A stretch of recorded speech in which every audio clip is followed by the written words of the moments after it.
Shalom. Once again, I want to give all praises, glory, and honor to Yahweh, Bashem, Yahushua, Bashem, Rakah, Kodash, double honors to apostles and elders of great Stone and real well.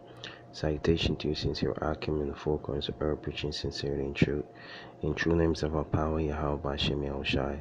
And by now, you so-called Negroes, Hispanic, and Native Indians should know that you're the true children of Israel, according to the holy scriptures of the Bible that's written for you, and according to the historical facts that prove that you are. Into a confusion of faces that look like the heathen nations. We'll go back to the lineage of our foreparents, Abraham, Isaac, and Jacob. You're the true descendants of Israel. Shalom to you. Alright, this is 2 Corinthians 2, verse 11. It says, "Lest Satan should get an advantage over us, for we are not ignorant of his devices," man. Alright, the men of the Lord, man. Alright, starting with the apostles and elders of great men, stone out to us younger prophets, man, and the four corners of earth, man. Alright, we are not ignorant of this man's devices, Esau, Edom, so-called Caucasian, so-called white people, man, the system that they're setting up. Alright, the microchip soon to become mandatory around the four corners of earth.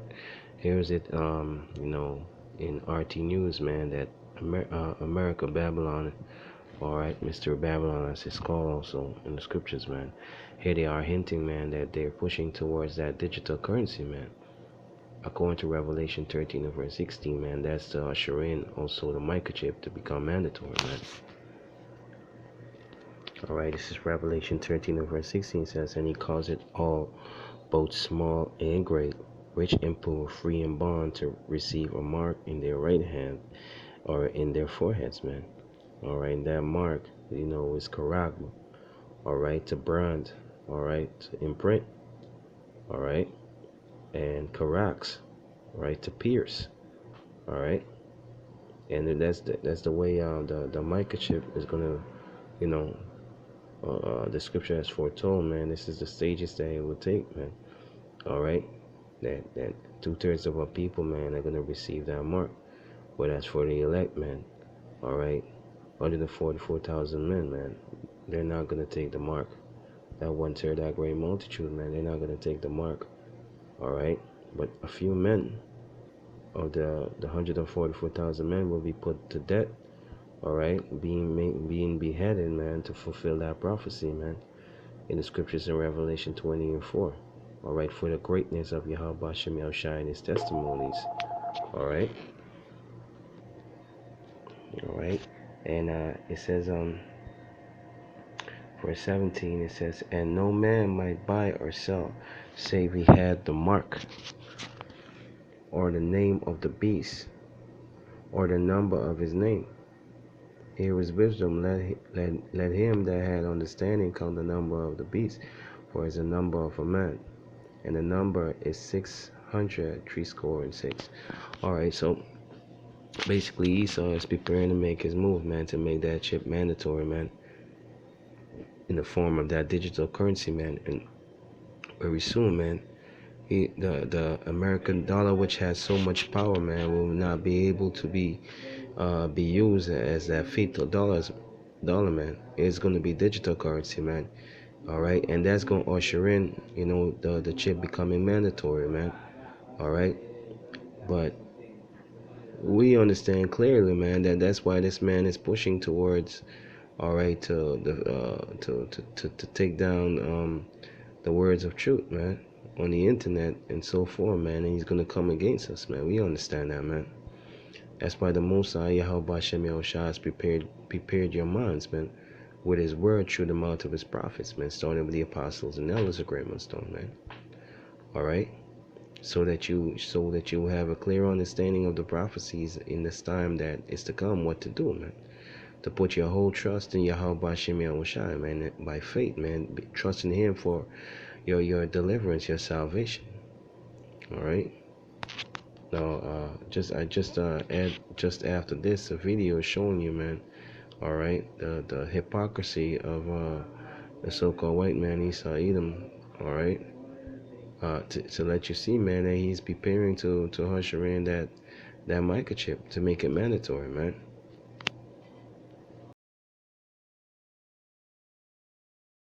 Chairman of the United States Federal Reserve, Jerome Powell, confirms the nation is looking into launching its own central bank digital currency dubbed CBDC. Now, in this letter that he sent to lawmakers, Powell said it would be available at both the retail and enterprise level. This at a time when many other nations are also hinting at launching their own national digital currencies, and it's a race to see which country will do it first. So to discuss this more and figure out what this all means, investigative journalist Ben Swan joins me now. Okay, so Ben, we know apps like Venmo and Google Pay, Apple Pay, all that. Is this kind of like the same thing, or is this totally different? Yeah, this would be totally different. So Venmo or Apple Pay, those are payment processors, right? You're essentially taking a payment from a merchant and you're passing it through this system in order to be able to connect with your bank account. What this is a digital currency. It would be much more similar to Bitcoin or other cryptocurrencies is the idea behind it. It would, of course, not actually be a cryptocurrency, because what makes a cryptocurrency a crypto is that, one, it's anonymous. Anything done through a central bank is not anonymous. And number two, it's decentralized. So a real cryptocurrency is decentralized among those who hold the coin.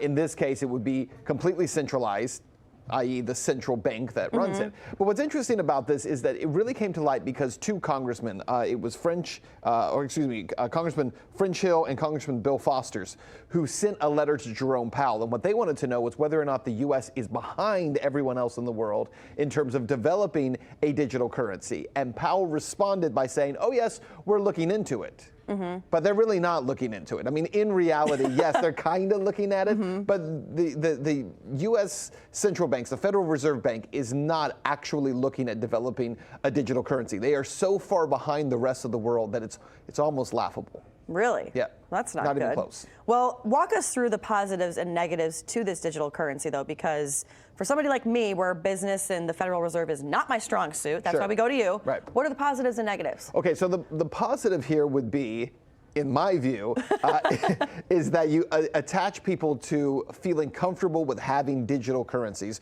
so that they could move away from the Federal Reserve-backed digital currency and into actual cryptocurrencies, right, which create competition in currency. Now, the Federal Reserve Bank hates that idea. This is one of the reasons that they're so far behind on this, is because the Federal Reserve Bank doesn't have any real true incentive to want to create, number one, competition in currency. They don't want that.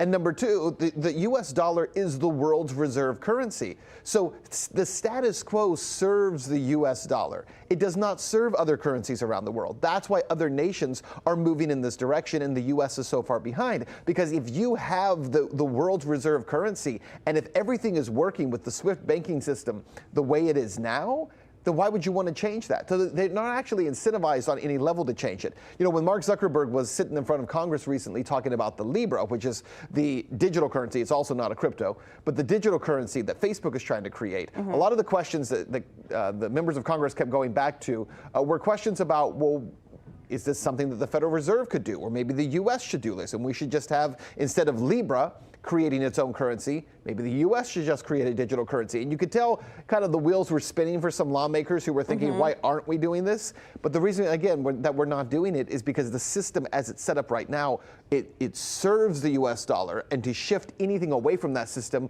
could potentially weaken the U.S. dollar. So when you're saying that other countries that were behind, what other countries are on the up and up Name on one. this? Name a country, and I'll tell you they're probably doing it. Let's see. Russia. China. Russia. Like, yes. Iran. Everybody. Venezuela has one called the Petro. Ecuador was the very first country to do it. Singapore, Tunisia, Estonia. I mean, so many other nations around the world have done this. Iran is right now looking at one that they're developing right now, and Russia's developing one. But here's where it's really significant, is when you take countries like China and Russia and Brazil and South Africa, all looking at cryptocurrencies. Why are they looking at them? They're looking at them in order to usurp the power of the U.S. dollar and to not have to trade in U.S. dollars, to be able to get around that. So again, while lawmakers are looking at it saying, well, why are we behind on this? Well, we're behind on it, and other countries are ahead because other countries are seeing the value of strengthening their currencies and strengthening their monetary system.